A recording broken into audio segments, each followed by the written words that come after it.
Welcome to the Locum Strategist podcast. I am your host, Simon Parsons, and this is the show where we help physicians take control of their skill set and create a life on their own terms by using locum tenens as a pathway to making that happen. So, on today's episode, I want to talk about a topic that is very, very dear to me. And it's something that I hear about quite frequently when I'm doing my work as a locum tenens recruiter.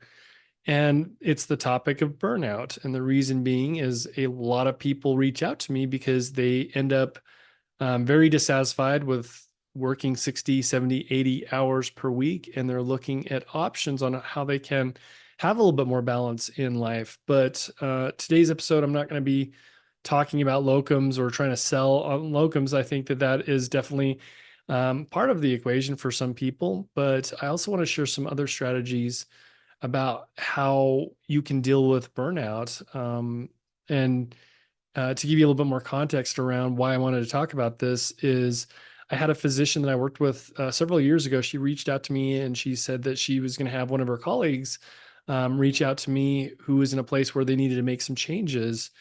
And this physician was not even in the specialty that I help. I thought it was a referral for locums, and I know a lot of people in this industry, so I was happy to refer that person. But it turns out the person wasn't even interested in locum tenens at all, but just was really struggling with where they were at in their career. They had been burning the candle on both ends, and 20 years into their career, they just had no love for it anymore, lost their passion for it, and was really looking for some alternatives. And so we had a really good conversation about that. I'm going to share some of my ideas around our conversation. And that's what kind of gave me the idea to talk about this on this episode today, because I realized the reason why that this person was referred to me is because I do have a lot of knowledge about success and well-being and health and fitness and nutrition because it's a big part of my life. And being in sales, the attrition rate for sales is extremely high. Like we have high rates of burnout. We have a lot of people a lot of turnover. Typically, I think about only 20 to 30% of people in sales stay in this profession after a year because there's a lot of stress. There's a lot of rejection. I've happened to do very well at this. And I also have three young children. I'm extremely happy. I feel like I'm keep myself in peak shape physically, mentally, emotionally, and it's because I put into practice some things that I want to talk about today. And I think this is a discussion that we need to talk about more because it's affecting people's lives in a big way. And I think healthcare, this is a very, very big problem. Some of the statistics that I've seen on physician burnout is that it's around the 50% mark, where at least 50% of physicians have felt burned out. I know that this really, really spiked after COVID, and it hasn't really gone down to pre-pandemic levels. So I feel very qualified to talk about this topic. Like I said, it is a very common thing that I hear from the people that reach out to me looking to do locum tenens work, but also it's something that I spend a lot of time in my own life mitigating. And then outside of this, I have two other businesses. I work out, I sleep very well, spend time with my family, and I just know how to prioritize my health and my mental and my emotional health as well as my fitness. And I think that really helps me perform at a higher level. Um, I wanted to say that we also had a physician on here several months, probably about 6 months ago. His name was Dr. Becker, Felix Becker, and he actually left. He was a surgical critical care doctor, and I had worked with him in the past, and a couple of years had gone by, but he had transitioned into being a life coach, and I had him as a guest on this podcast, and he was talking about some of the symptoms of burnout. And he mentioned just this emotional exhaustion, mental and physical fatigue. Some of the other symptoms I've heard about when it comes to burnout is just cynicism and just like a lack of passion, a lack of joy for what you do, not looking forward to waking up or going to work, um, feeling like you're not making a contribution. Dr. Becker also mentioned depression, addictions, suicidal ideation. So that can be on the extreme level. And we want to prevent that as much as possible. But I also think that this is a very big danger to healthcare in general, because I don't understand why bigger hospitals, run by corporations, run people so hard, like they run them to the bone, and that creates people leaving the system, and then they come and do locum tenens with me, which costs a lot of money. And I don't understand. I'm not a CEO, but I don't understand how that works. Like trying to push people so hard and squeeze as much out of them for profit, but only have them leave and then come and do locums work with us, which costs a lot more money. So I wonder when that's going to be something that is figured out, is that it's actually much more affordable to take care of your employees, to make sure that they feel good and they're not being overworked, because squeezing everything you can out of them is not a long-term strategy. What it leads to is poor quality of work, increased medical errors, patient safety issues, poor patient satisfaction, lack of engagement from professionals, and of course, retention rate. So physicians will leave, they'll come and do locums, or they may transition, like Dr. Becker, out of healthcare and do something else. And there's a lot of stress on the system already. So we need to start dealing with this. We need to have these conversations. So let's transition into that, into solutions. What can be done about physician burnout? So it doesn't feel like hospitals are really doing a whole lot, at least not that I'm aware of, to help out with this. I know that I work for a company that really has a lot of conversations about having more balance in life, and we have resources. We even have meditation classes, or at least we used to before everybody left to do work from home. But I remember before COVID happened, we had a lot of resources available at the company that I work for, to make for a very positive environment. I think, I have to do a shout out to our parent company, CHG Healthcare, because one of our core values is putting people first, and they really live by those core values. And we have a lot of resources to take care of the employees. And then we've also become a very successful company because of that. So instead of trying to squeeze everything that you can out of our own workers, we have a lot of incentive to do well for our company, and that creates a lot of loyalty too. So I'm proud to say that I work for a company that I think could be a very, very good model for any hospitals out there that do want to start taking better care of their employees, which I believe will result in stronger revenue and profits for any company that decides to go down this path. But took down some notes of some of the things that come to mind when it comes to keeping yourself, taking care of yourself and preventing burnout. One thing that I mentioned to this physician that I was talking about is that coming up with a plan of action, some type of a plan. It doesn't have to be immediate, but starting to think about like what you're going to do, whether that's an exit strategy, transitioning to locums, transitioning out of healthcare, but even starting to brainstorm or map out some options right there will start to make things feel a little bit better.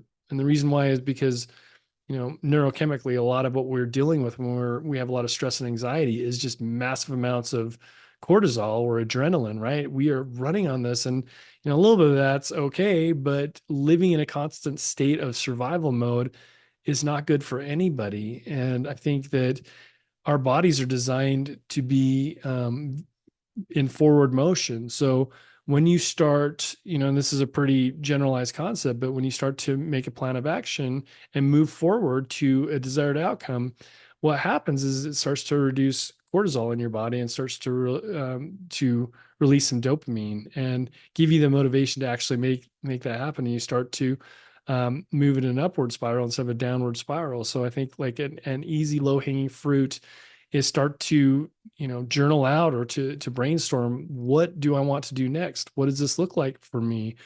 What does having a better work-life balance mean to me? How can I accomplish that? Start asking yourself some of these questions and writing this out on paper, getting it out of your head. Another thing that I think is really important is to be more vocal about this. If you're in a private practice or hospital employed, to start talking in a positive way to your coworkers or to your leaders and let them know, be vocal about where you're at. I think a problem with a lot of people is they're afraid to voice their opinion. They're afraid that they're going to lose their job. But your health, your mental health is more important than anything. And I always like to think of this analogy, like I always say, like fill up your own cup. If you fill up your own cup first, then you're able to help other people better. But a lot of times we are pouring from an empty cup, but we need to care about ourselves enough to fill up our own cup, whatever that looks like for you. But you've got to be more vocal about it and don't be afraid to let people know that this is pushing you too far.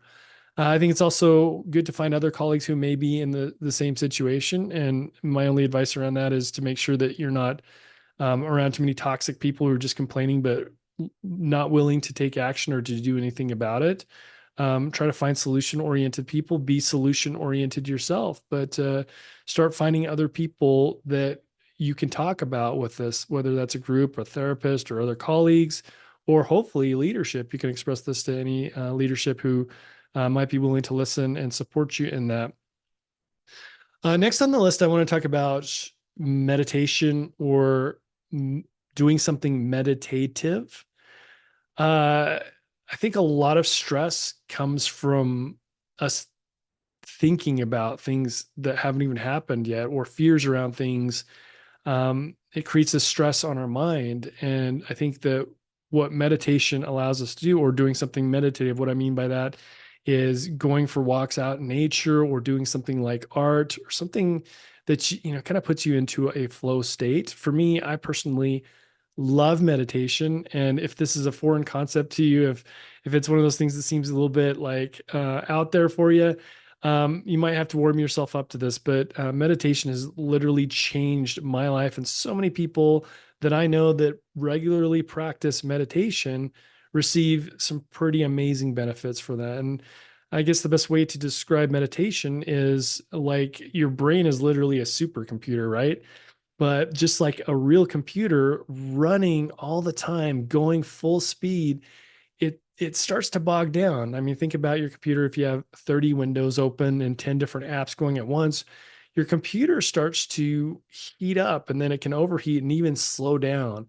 And that's what your brain does. And without that time to catch up on your thoughts, it doesn't work as efficiently. And that stress that you feel, the anxiety that you feel is very similar to a computer overheating. And meditation kind of closes down some of those windows, closes down some of those apps, and just giving you time to process some of those thoughts. The other thing about meditation that I mentioned to this physician I was talking to the other day is that meditation and mindfulness. I used to not understand mindfulness, but I thought, aren't we all mindful?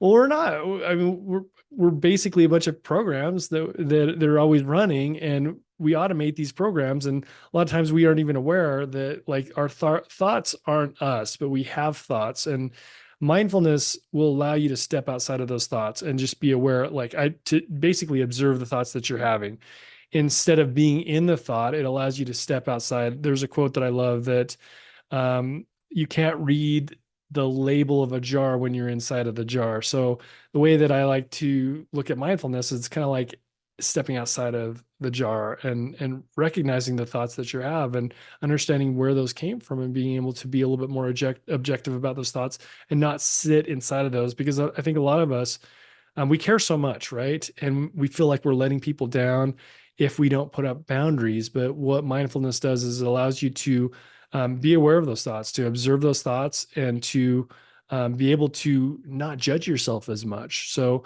meditation is a beautiful way to help out with mental health and to process some of the thoughts and the emotions that you have. The emotions that we feel, like when we're frustrated or we're triggered, we're angry, we're resentful, those feelings that we have inside of our body are triggered by the thoughts that we have. And I think, practice of mindfulness helps us to really be able to step outside of those thoughts for a bit and get some space to reduce stress and anxiety. I am 1000% on board with meditation being probably the best thing that any of us can do for better mental health, for more clarity, for less stress, less anxiety, and for really, giving ourselves the time to map out the roadmap of what we want in the future and what we don't want, and to be able to start taking action towards that. Another thing that I wanted to talk about was letting go of expectations and setting boundaries, being able to say no. I think this is a huge problem with a lot of us, like especially when you're high performers or entrepreneurs or people in healthcare. And the reason why we do a lot of this stuff, even leadership, right? So the reason why we're into the space that we are is that we love helping other people out. But where that becomes a problem is we feel like we're letting people down. We're doing things based on other people's expectations and not on our own. And one of the episodes that I recorded in the past, I talked about the 5 regrets of the dying. And one of the top regrets is or actually the top regret of people who are on their deathbed wishing they could go back and do life over again is I wish I would have lived a life based on I wish I would have lived a life that was true to myself and not based on the expectations of others. And so, expectations of others that could look like, when we're going to medical school or to law school, because that's what our parents told us to do. It could be like not wanting to let down our peers or our colleagues or our coworkers or partners. But we've got to be able to learn to set better boundaries. We've got to learn how to say no when it's appropriate. And also understand that there's also a good way that you can do that, right? We don't have people talk about like some people have a problem because they always say yes, right? But then that becomes like you're holding too much. You're holding too much on your shoulders. So you've got to get better at setting boundaries and learning to say no. In fact, this year, that's been one of the words that I've used the most, because in previous years I got excited because I was asked to participate in a lot of really exciting opportunities, whether that's being a guest on other people's podcasts, participating in other people's programs, which initially that was really, really fun for me. Um, but it got to the point where it just became so much. So this year, I've been very intentional about where I put my attention and my focus, and keeping that in one place, and having to set some pretty severe boundaries and be able to say no. And here's the thing is people are not going to be mad at you, especially if you can say it in a way where they understand it. But I think a lot of that pressure comes because we, we think that people are expecting a lot more out of us. Maybe they are, but we're not willing. We kind of make up a narrative in our own mind that if we don't say yes, then we're letting other people down. But trust me, that is a big relief when you can start saying no more, and putting up boundaries and holding yourself to them, and maybe find somebody who can help you be accountable to those boundaries of saying no more. Here's another one that I wrote down is to carve out time for what you love to do and who you love. What is this all for? Why are we working 60, 70, 80 hours per week? Now, I love what I do. I'm very passionate about the things that I do, including locums recruiting and some of the business ventures that I have, podcasting, the things I talked about. And for me, it gives me a lot of energy and a lot of passion because it's what I love to do. But when we end up, working 60 to 70 to 80 hours per week, we're missing out on the things that what is it all for? Why are we working so hard? So that we can work our entire life away, so that we have this nest egg, and that someday we might be able to retire and sit back and do the things that we love. That shouldn't be the case. Our life is so precious, and we should be able to do what we love right now. So you've got to find a way to carve out time for what you love and who you love. In fact, I would say that's the most important thing to carve out time for first before you give it to everybody else. And I'm going to talk about an interesting concept in just a minute called rocks, pebble, and sand, which has really had a big impact on my life. But before I do that, I also wanted to mention this is really, really important. And I think we all know this. If you listen to any expert on longevity or nutrition, um, they will all say that there's some very basic things that are so, so important to all of us. And I know that those of you who are burned out are probably not getting the right amounts of these. Okay. The first is sleep. The second is nutrition. And what I mean by that, like, is eating having a diet that is lower in sugar and processed food and ultra processed foods. I don't think that any health expert out there, or nutrition expert, you may get into arguments over what type of diet is best, but I think what most very healthy people do is they've got a diet that's lower in processed foods, processed sugar, and I'll just leave it at that, right? It's a longer conversation, and I could go down the rabbit hole on that, but um, we all know what's healthy to us. We all know what makes us feel good, but eating a lot of highly processed food, I can't imagine that making anybody feel very good for a long amount of time. Okay. Exercise too. I don't think anybody would dispute that it's a good idea to get a little bit more exercise or activity in your life.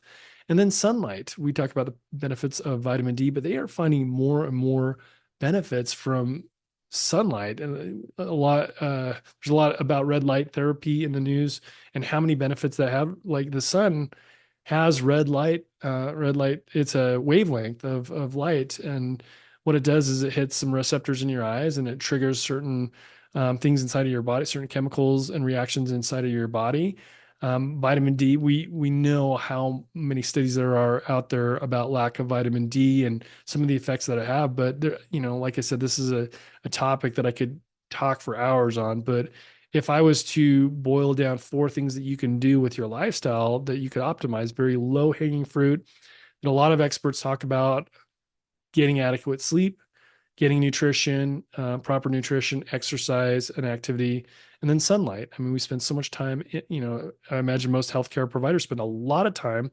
Same with people who are in sales and entrepreneurship. They're under these white lights inside of a cubicle or an office or a hospital for endless hours, but we need to make sure that we are spending some time outside getting sunlight or getting those excuse me, the red light therapy. But I'll leave that as that because it's a pretty lengthy topic. But I think most of us can do a little bit better when it comes to our sleep, nutrition, exercise, and getting some sunlight. One thing that has been big for me this year is cutting out distractions and then also getting support when it comes to help, learning how to delegate. And this is something that I had in this conversation a couple of weeks ago as well, is talking about how many ways there are to increase our bandwidth. Because like for me, the lowest hanging fruits as far as increasing my bandwidth is getting rid of emails. I have so many email subscriptions that I've collected over the year, but just like anything that comes into my inbox that I don't need immediately, like I will delete that. I will unsubscribe subscriptions, right? Things that we are subscribed to that frees up not only money, but also time. I'm talking about like apps that you use that you don't really use. For me, social media, which has been a big part of my marketing for my business in the past, something that I've been an advocate for. I gave up social media and took all that stuff off my phone. But I'm looking for little spaces where I can get more bandwidth, where I can spend more time doing what I love and less time keeping up on things.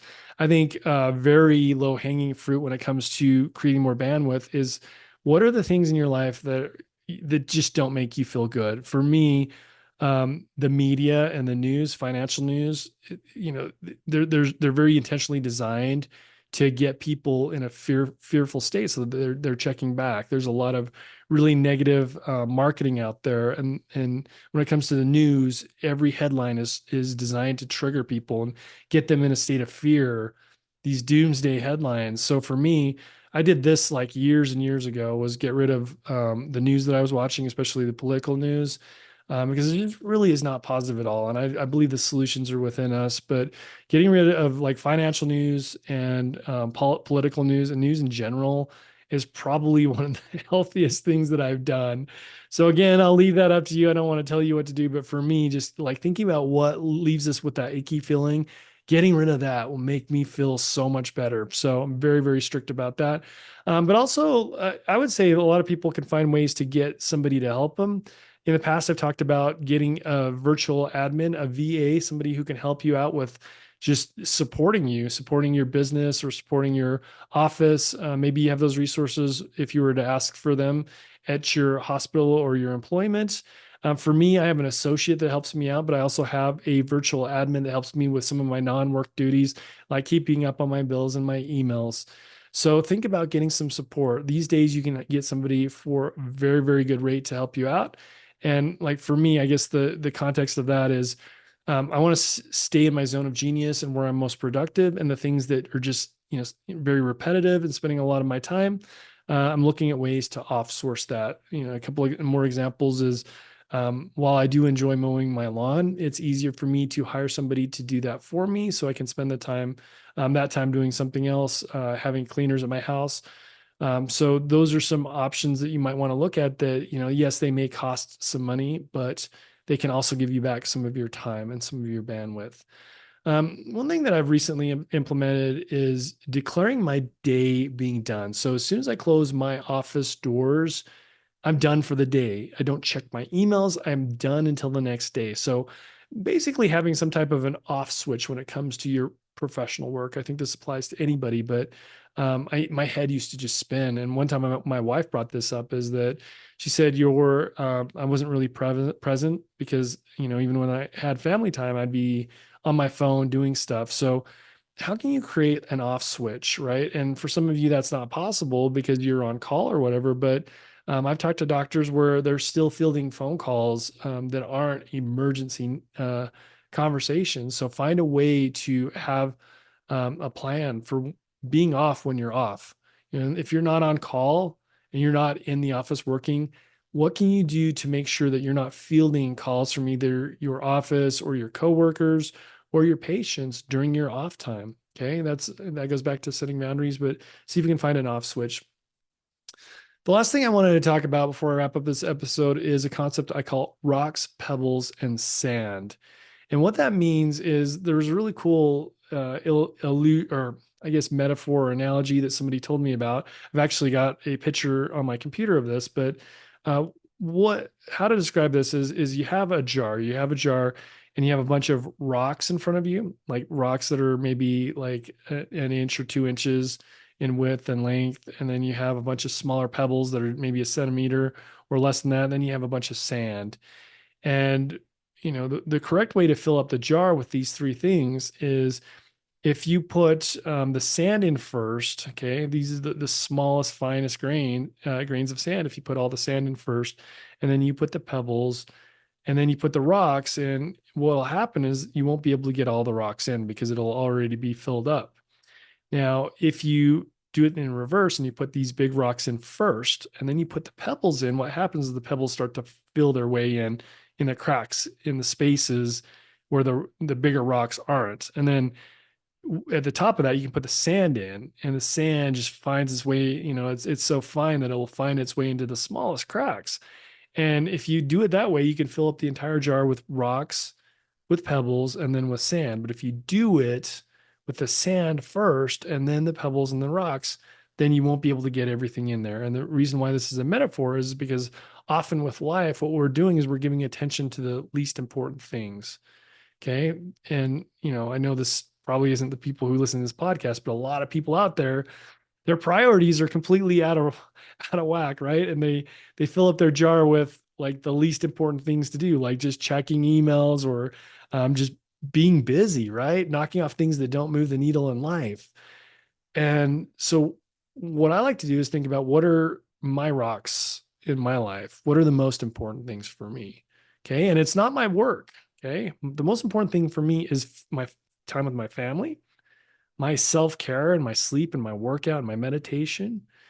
And so I put those first, right? Those are the most important things for me to put into the jar is my family time, my sleep, my healthcare, my mental health, and enjoying life.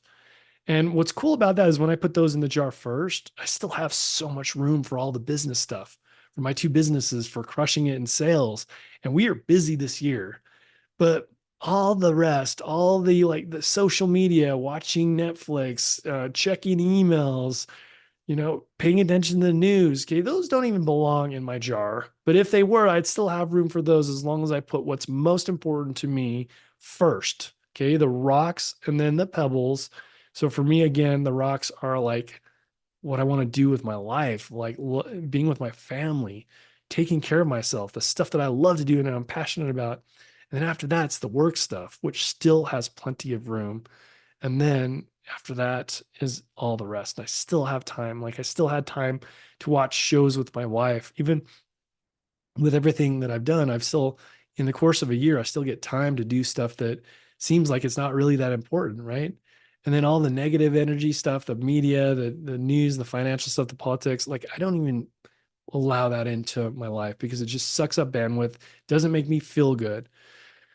All right, so I'm gonna wrap up this episode. I hope you found value in this, and I just had to talk about it. It's not like this really wasn't a Locum Tenens podcast, but it, like I said, it's something that we should all be talking about and thinking about.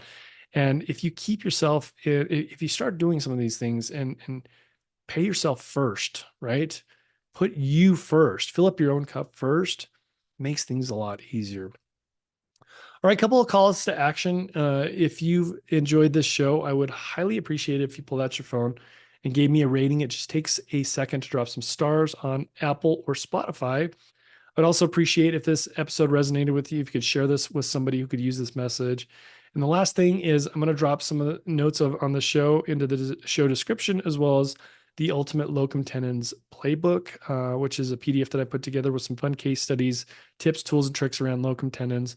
And then always happy if you to do a strategy call with you if you are a surgeon or a vascular trauma or general surgeon. I can help you directly.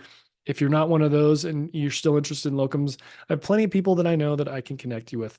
Thank you so much. I'll catch you on the next episode.